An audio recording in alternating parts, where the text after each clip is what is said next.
Why invest in the stock market? Clearly, lately, everyone's just talking about the stock market, especially right now with this whole GameStop Nokia thing happening. But you should really be investing in stocks, no matter how little or how much money you have. You just should. I'm gonna go over why you should be investing in stocks. This isn't a video explaining on how to, but if you want a video like that, I can right after this one. But for now, let's just talk about why you should be investing in the stock market. I know it may seem like very intimidating. I mean, even I felt very intimidated. It took me years to finally get in the stock market, and it was so stupid just because I didn't understand it. It felt intimidating. I was like, oh, I'm not understanding this. I asked numerous people. No one knew how to explain it to me. Actually, I think it was more of them not wanting to explain it to me. But whatever, time's passed. It's cool. Until finally, one of my brothers actually started getting into the stock market and he explained it to me and I was like, it's that easy? Yes, it's that easy, which is the number one reason why you should be investing in stocks. It's easy. It's way easier than you think. It's as easy as downloading an app, which there's a million of apps available, such as Robinhood, Ameritrade, or something like that.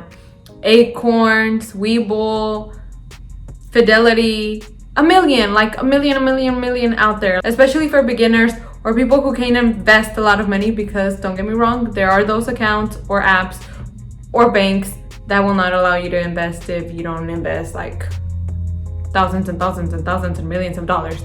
That's another story.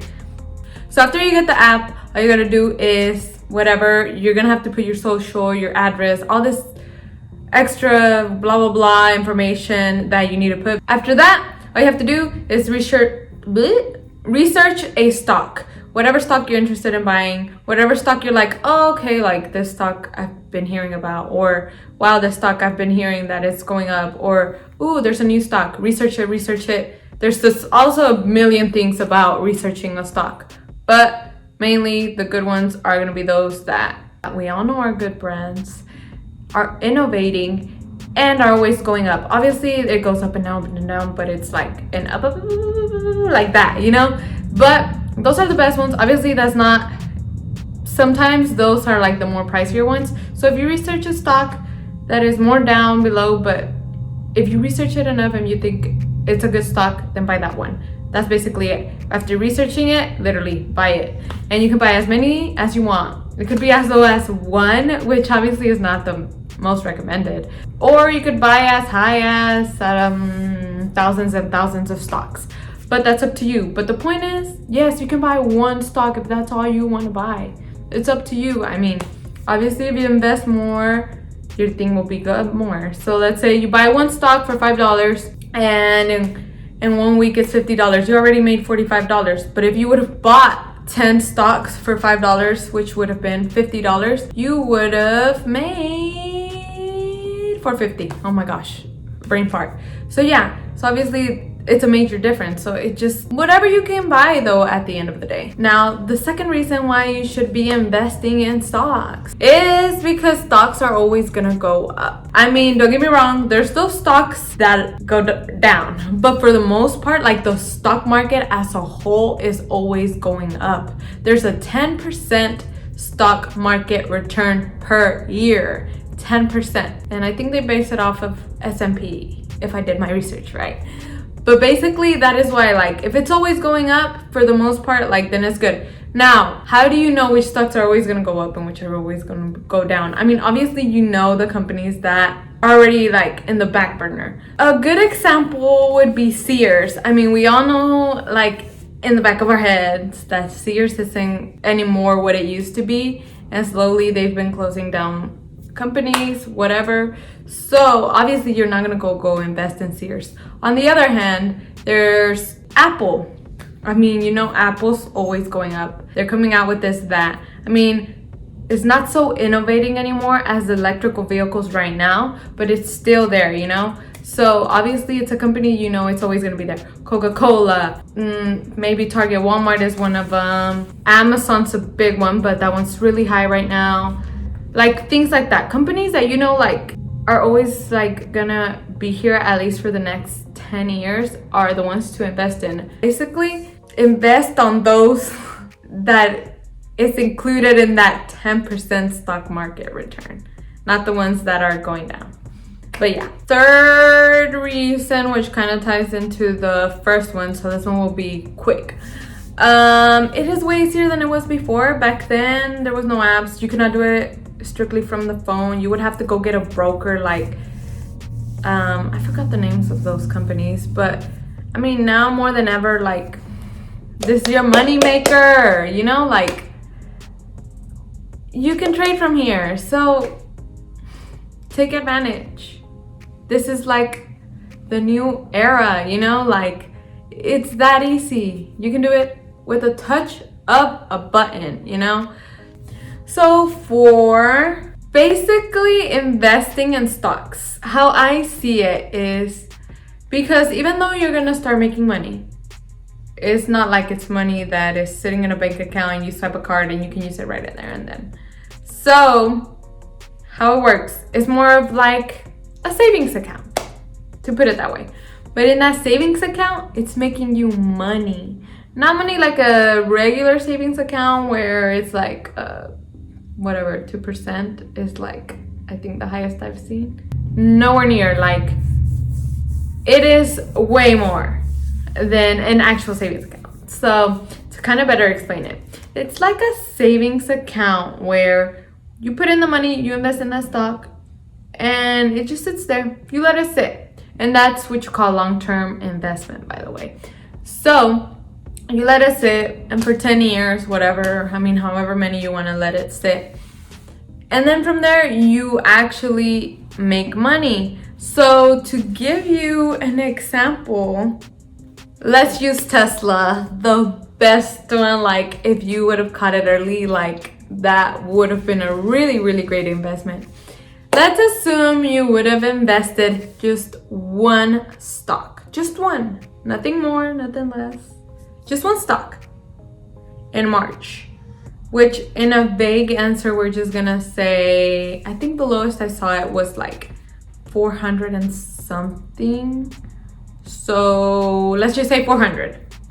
So let's say you would have bought it at 400 and you would have just kept it. You would have just let it sit.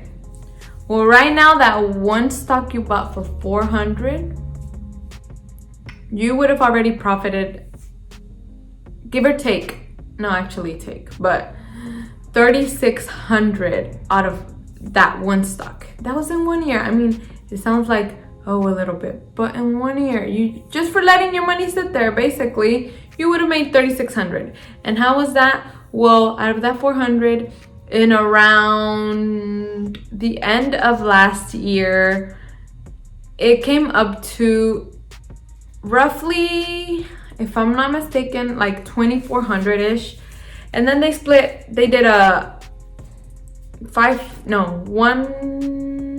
to 5 split. So basically they took that one $2,400 stock and divided it into 5 pieces, which then would have been like 480. So now you have 5 stocks, which are 480 each.